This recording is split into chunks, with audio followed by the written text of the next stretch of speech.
Good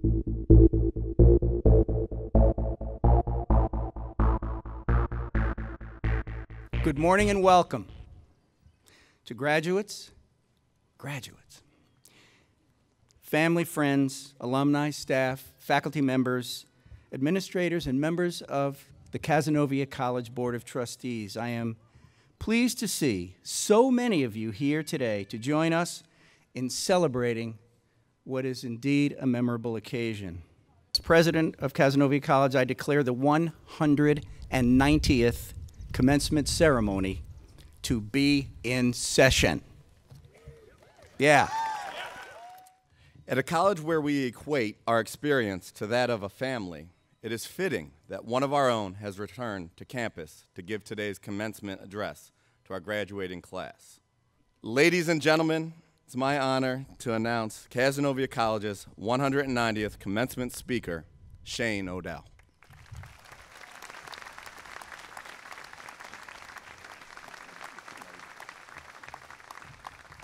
Thank you, Michael.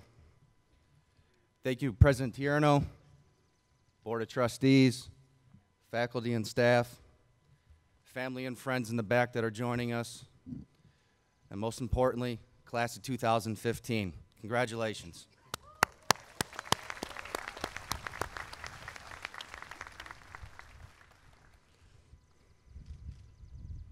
Wildcats, my fellow Wildcats. How we feeling this morning? Any headaches out there? I know I had one when I was sitting in your chairs. I assure you that. In fact, I sat in those same seats 13 years ago. And I was just happy to have the opportunity to walk across the stage. Today I stand here in a much different capacity and very humbled. It's a quick 4 years, isn't it? It sure was for me. I suppose it may have been a slow 5 or 6 for some of you. But in either case, you should be very proud of what you've accomplished and have the opportunity to earn your diploma today. I can't imagine the stress that you have gone through in the last 4+ years. It's absolutely amazing. You have an added element that I never had to deal with. You know, everyone's well aware of the traditional stress of college. You have class, exams, papers, but the added element you have is social media. That is a distraction that I never had to deal with. To think how times have changed in a short 13 years since I was here is unbelievable. To give you an idea, we sent our parents letters, handwritten letters. You send them texts. We had the nightly news. You have Twitter. We rented VHS tapes. You have Netflix. Now, this is a true story. We used 2 VCRs to edit a film for class. You have Vine. We actually had photo albums in our dorm rooms. You have Facebook. We had disposable cameras for that late night Friday that you're just trying to remember at Saturday morning. You have Snapchat. When I was here, the guys went to the bar to get turned down. Now they get swiped to the left on Tinder.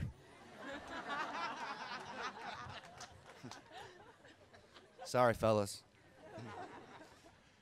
And I'm sure some of you are tweeting right now, and if that's the case, I hope I see hashtag Caz College Commencement Speaker crushed it. But if you think of where technology is today and where it's going tomorrow, it's almost unbelievable. To put the last 30 years into perspective, 2015, that was the year Marty McFly traveled to in the Back to the Future movie. For those of you that don't know who Marty McFly is, hashtag Google him, because I know your parents do. While we don't have flying cars today, They are working on them as we speak in Germany. However, we have a device that is stuck to our hands 90 minutes a day and provides us access to more information than faster than ever before. That device controls every aspect of our life, from our car to our bank account. And I assure you, Apple has no limits. They will soon have us talking into our watch, much like Dick Tracy did. Now, I know you guys probably don't know who he is, but hopefully we got a couple of people in the back that do. And it doesn't stop with the gadgets. The marriage between technology and healthcare is going to change the world as we know it. To think today, we have 3D printing that is creating human organs. To me, that's just mind-blowing.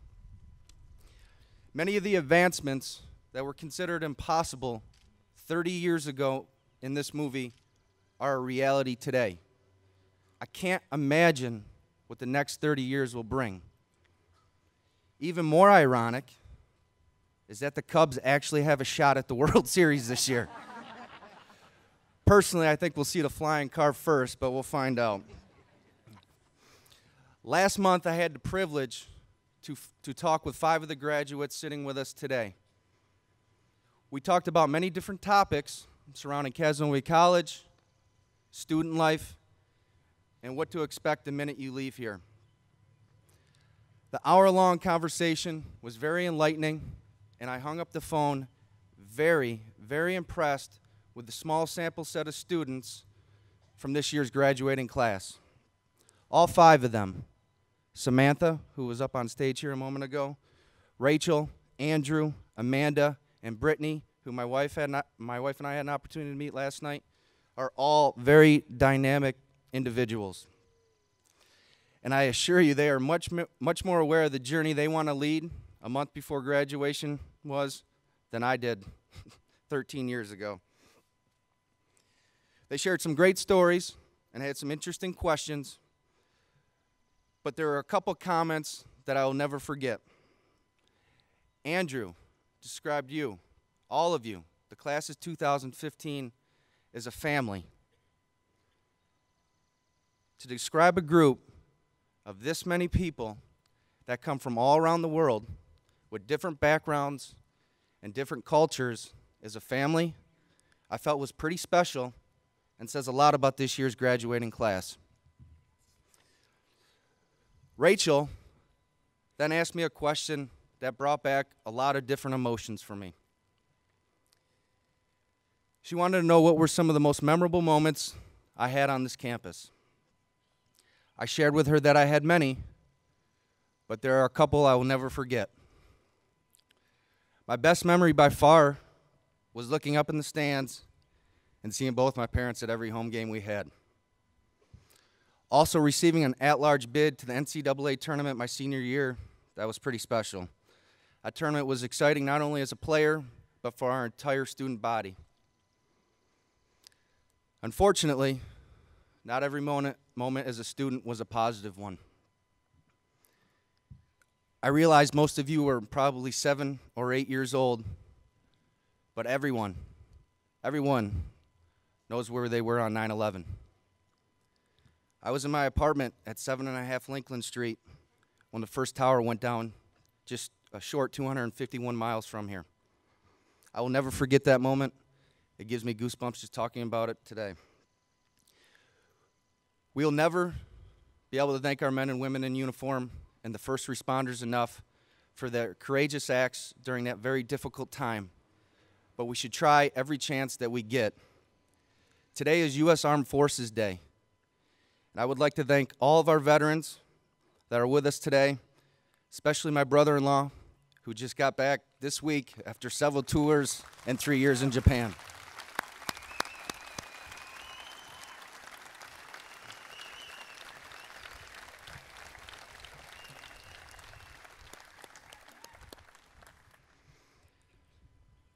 As I mentioned, I sat in those same chairs in May of 2002, and my commencement speaker was Joseph Kennedy, Jr.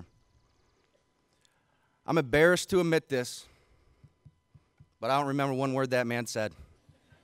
I don't. If he wasn't a member of the royal family of politics, I wouldn't even remember his name. I only tell you this because throughout my comments today, there are a couple statements that I would like you to pay close attention to, as I feel they will help you prepare for the next phase of your life. I've been in your shoes. I've been in those seats, so I'm realistic. And I know some of you are texting right now. I think that young lady right there, actually. I know some of you are probably sleeping behind those glasses. And I'm sure there's a couple that are trying to piece together what actually happened last night. And if that's the case, I understand. Guys, I just told you, I don't even know what a Kennedy said.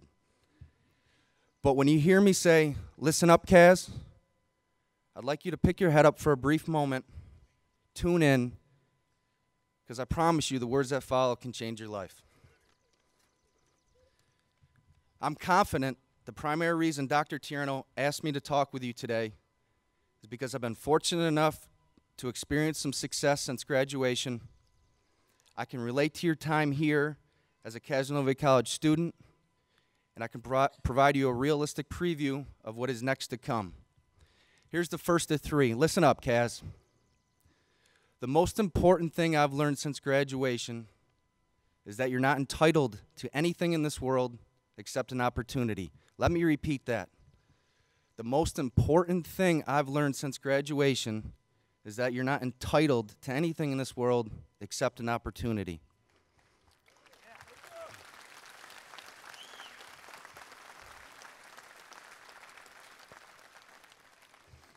I planted the clapper there, so that worked out well. Thank you. My life has been a progression of opportunities. I grew up in a very blue-collar family.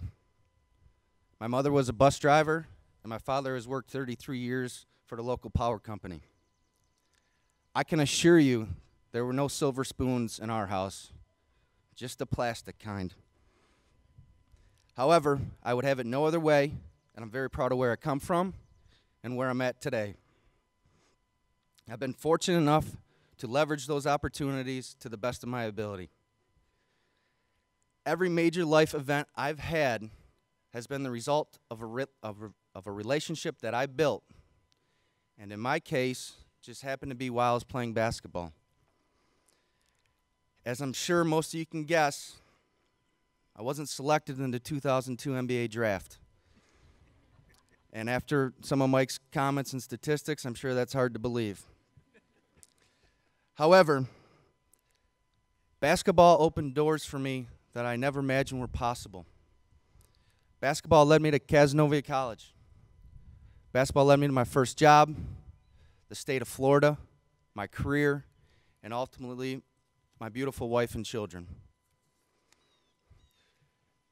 These professors, this institution, have provided you with the education, skill set, and confidence you need to pursue the next chapter in your life.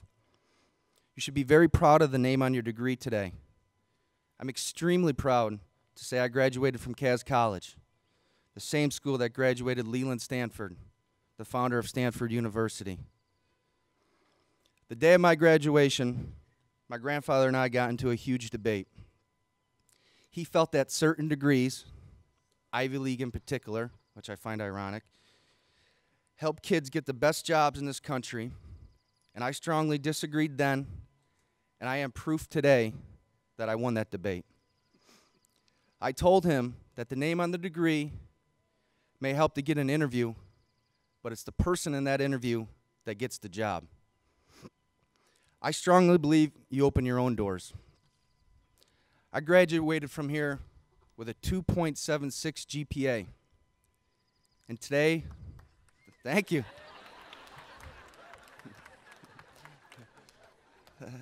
That's good. I like that.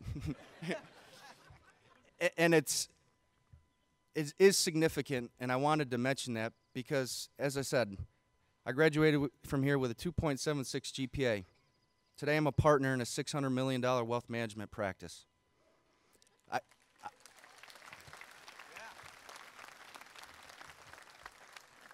I ask all of you, each one of you sitting in these seats, in 13 years, how does a Cazenovia College graduate with a subpar GPA become a partner in over a $500 million wealth management practice?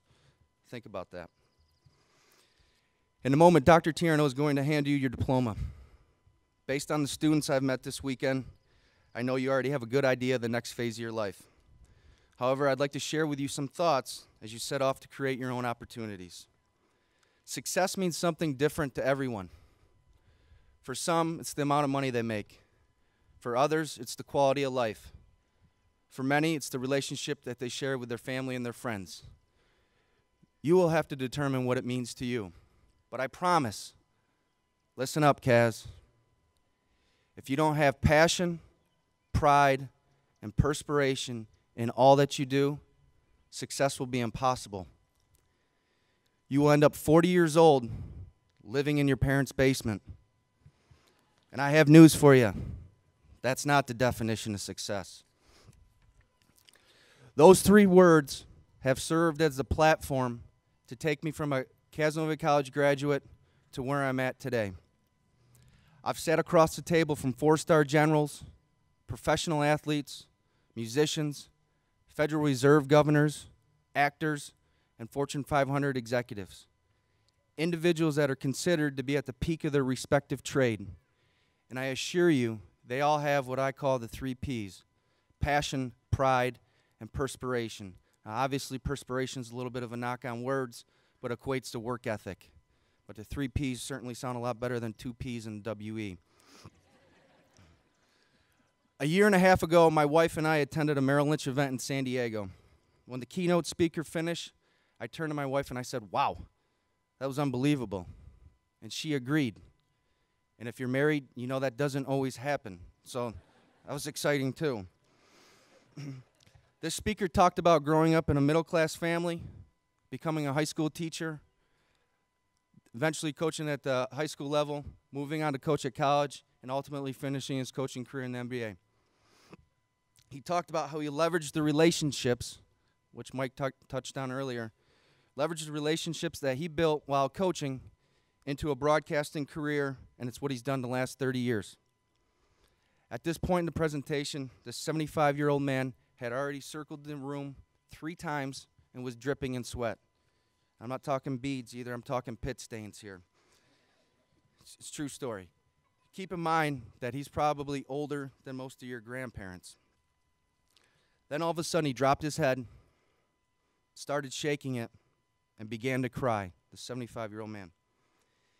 He looks up and he says, "My doctors told me 7 years ago I had damaged my vocal cords so bad that I would never be able to talk again." He said, "When I heard that, it felt like they ripped the heart right out of my chest. They told me I'd never be able to do what I love to do again." He started shaking his head, and in a way only Dickie V can, he said, "But I'm a PTPer, baby." He goes, "You can't stop me from doing what I love." Dick Vitale has more passion for what he does than anyone I've ever met. Ladies and gentlemen, and I'm not just talking to our graduates right now, you need to have passion for what you do. If you find something that you love to do, you'll never go to work a day in your life.